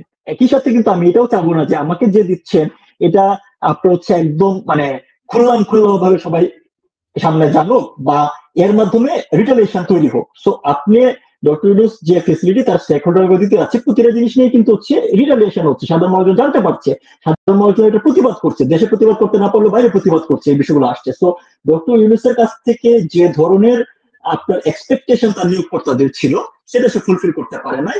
এই অবস্থায় তার উত্তরসূরি তৈরি করার চেষ্টা থাকতেই পারে, সেটা এই যে এনসিপির ভিতরে হইতে পারে, সেটা জামাতের ভিতরে হইতে পারে, সেটা শহীদুল আলম হইতে পারে। কারণ যারা ডলারে বিক্রি হয় তারাই তো হবে এই আপনার হচ্ছে এজেন্ট। জি, সেই আর কোনো কিছু তো আর লুকায়িত থাকে না, প্রকাশ্যই হতেই মানে হবেই। যাই হোক, এখানে আনিসুর রহমান একটি প্রশ্ন করেছেন, যেটি সেনাপ্রধানকে নিয়ে খুব আলাপ আলোচনা হচ্ছে, যে সেনাপ্রধান ভারত যাচ্ছেন না, কারণ কি হতে পারে? এর আগে আমরা শুনেছিলাম তিনি অন্য একটি বৈঠকে গেছেন, কিন্তু আসলে গিয়েছিলেন ভারতে। হচ্ছে এটা কি? সেনাপ্রধান করছেনটা কি? না, সেনাপ্রধানের প্রসঙ্গটা যেহেতু আসলো, আমি অন্য কোনো বিষয় বলতে চাই না, যাবে কি যাবে না এটা হচ্ছে তাদের ব্যাপার, এটা তাদের সিদ্ধান্ত, এটা নিয়ে কথা বলার কিছু না। কিন্তু আমি যে জিনিসটা বলতে চাই সেটা হচ্ছে যে গত 14 মাস বাংলাদেশ সেনাবাহিনী ম্যাজিস্ট্রেসি ক্ষমতায় নিয়ে আপনার হচ্ছে বাংলাদেশে মাঠে আছে। আমার মনে হয় সেনাপ্রধানের একবার চোখ বন্ধ করে এই চিন্তাটা করা উচিত যে ম্যাজিস্ট্রেসি পাওয়ার নিয়ে 14 মাসে যে বয়ান উনি 5 আগস্ট দিয়েছিলেন যে দেশের মানুষের নিরাপত্তা নিশ্চিত করবেন, সেই কাজ উনি কতটা করতে পেরেছেন। ইন্ডিয়ার ভারত সফরের থেকে এই কোয়েশ্চেন গুলো অনেক বেশি জরুরি।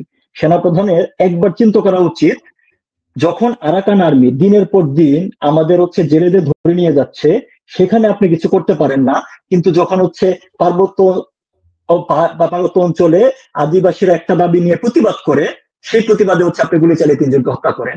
আপনি একটা হচ্ছে কিংস পার্টির লোকদেরকে হচ্ছে আপনার এপিসিতে আপনার হচ্ছে কি বলে প্লেজার ট্রিপের মতো ট্রিপ দেন, কিন্তু সাধারণ গোপালগঞ্জে সাধারণ লোকদের বুকে গুলি চালিয়ে হচ্ছে আপনার হাত রক্তাক্ত করে।